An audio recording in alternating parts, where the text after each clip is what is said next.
Señal directa. Bueno, pues hay varias aristas para analizar los resultados de esta encuesta que da a conocer el INEGI y ojalá el tiempo nos lo permita, pero por lo pronto avanzamos y le damos la bienvenida al maestro Máximo Jaramillo Molina. Él es coordinador del Observatorio de Desigualdades del Centro Universitario de Ciencias Sociales y Humanidades. ¿Cómo le va, maestro? Muy buenas tardes. Buenas tardes, muchas gracias por la invitación y efectivamente hay muchos temas que analizar, seguramente no hemos podido analizar todos, pero bueno, ahorita podremos platicar con ustedes y con la audiencia de algunos de estos. Híjole, sí, y sobre todo agradecerle porque interrumpe sus vacaciones para platicar con nuestra audiencia, maestro. Pues a ver, ahora sí, díganos, ¿por dónde quiere empezar? ¿Nos vamos por el tema de pobreza? Sí, mira, de hecho el tema de pobreza, digamos, hay digamos, unos resultados muy claros que parecen ser en cuanto al tema de pobreza a nivel nacional por ahora, y es que el ingreso de los hogares más pobres del país pareciera que han incrementado de una manera importante entre el inicio del Sí. sexenio y actualmente. También, digamos, ahí no hemos entrado a tanta profundidad porque normalmente en unos días debe tardar, tal vez el lunes, el martes, el Coneval saldrá con las cifras oficiales sobre cuánto cambió la pobreza entre 2020 y 22, tanto a nivel nacional como a nivel estatal y un poco como en la nota que estaban poniendo, también separando, digamos, sabremos cuánto se movía pobreza en Jalisco, rural y urbana. Entonces, por ahora lo que podemos decir es los ingresos aumentan. Seguramente eso hará que empujará hacia abajo la medición de pobreza. Por el otro lado, hay un par de temas que también, digamos, juegan en el lado contrario. Y estos son el tema del acceso a la salud. Ujú. Parece que se empeoró un poco los indicadores en cuanto a el acceso a la salud que tienen los hogares, especialmente los hogares más pobres. Y también hay algunas cifras sobre los programas sociales, que es lo que yo me enfoqué un poquito más a analizar en este día y medio que tiene que salieron los resultados. Los programas sociales de transferencias monetarias, qué tanto están apoyando y especialmente a quienes están llegando estos programas tan conocidos y tan Ujú. populares por parte del gobierno. Y ahí hay dos temas que realmente empujarían un poco el tema de la medición de pobreza hacia arriba. Parece que el aumento de los ingresos en los más pobres relacionado con con el incremento del salario mínimo sostenido por los últimos años harán que termine bajando la pobreza, pero bueno, ahí hay dos fuerzas, digamos, que empujan hacia distintos lugares. Es decir, en el tema del ingreso, pese a todo, maestro, a nivel nacional se puede hablar de que se va por buen camino, específicamente el tema ya del ingreso salarial de la clase trabajadora.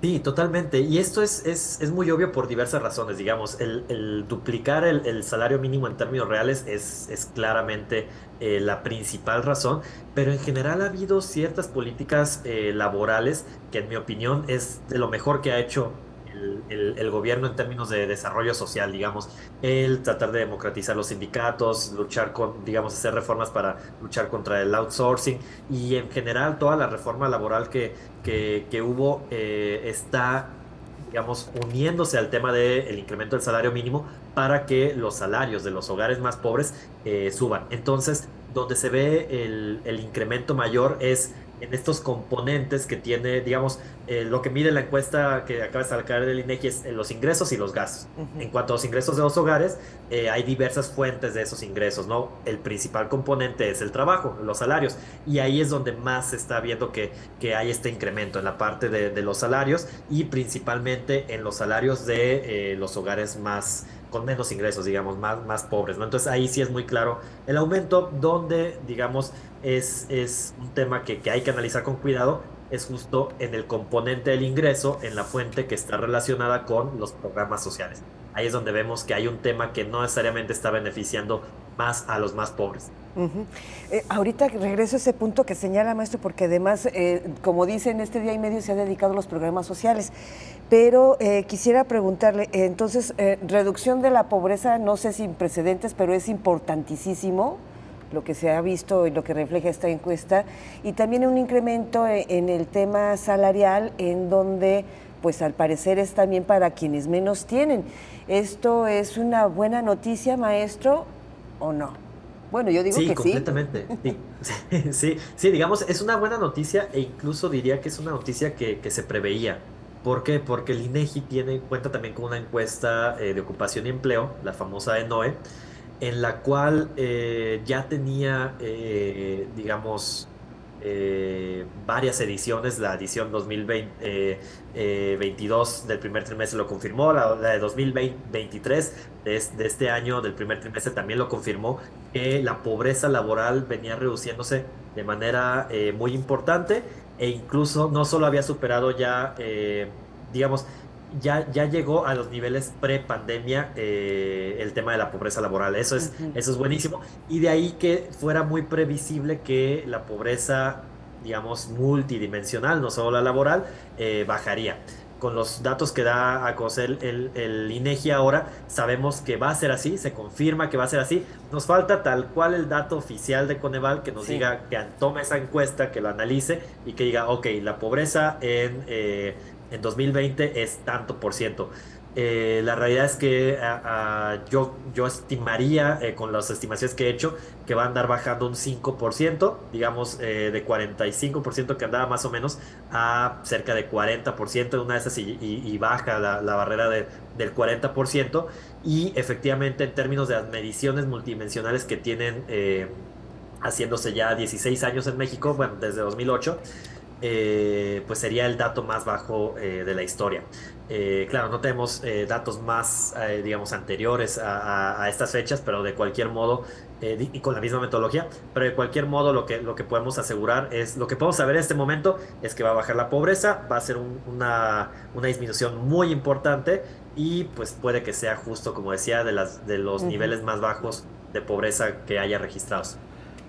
Maestro, Jalisco ha perdido competitividad en lo que refiere a su base de trabajadores y la percepción de los mismos. Lo pregunto por aquello de que se encuentra hoy en día en esa posición número 12 a nivel nacional en cuanto al ingreso en los hogares. ¿Eso cómo se puede explicar? Mira, ahí lo que diría en primera es que Jalisco, no sé, a diferencia de Nuevo León, por ejemplo, nunca ha destacado por tener un ingreso promedio de los, digamos, del De top los 3 más por altos, decir ¿no? así, Ujú. a nivel nacional. Eso tiene mucho que ver con las amplias diferencias y desigualdades que hay en Jalisco, ¿no? Al final de cuentas, están los ingresos mucho más altos en la ciudad de Guadalajara y la zona, el área metropolitana, pero hay zonas del estado muy empobrecidas, ¿no? Entonces, en Ujú. el promedio, la realidad es que Jalisco normalmente no lidera digamos, este ranking. Al menos hasta ahorita no me ha tocado analizar cómo se ha movido en el ranking en estos últimos años, pero me parece que sigue más o menos en una ruta similar a lo que tenía.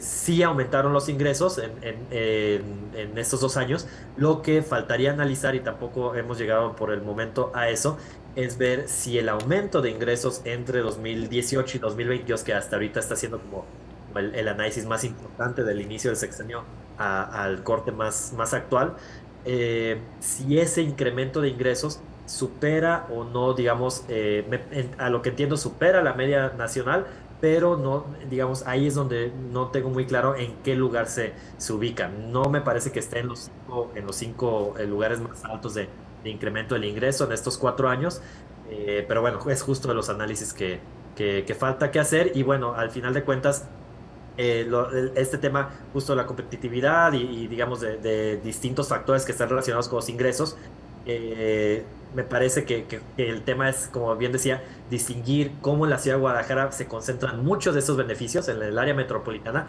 pero en el resto del estado no necesariamente tenemos un panorama igual y pues eso al final de cuentas cuando saca el promedio tiene que ver con ese resultado general.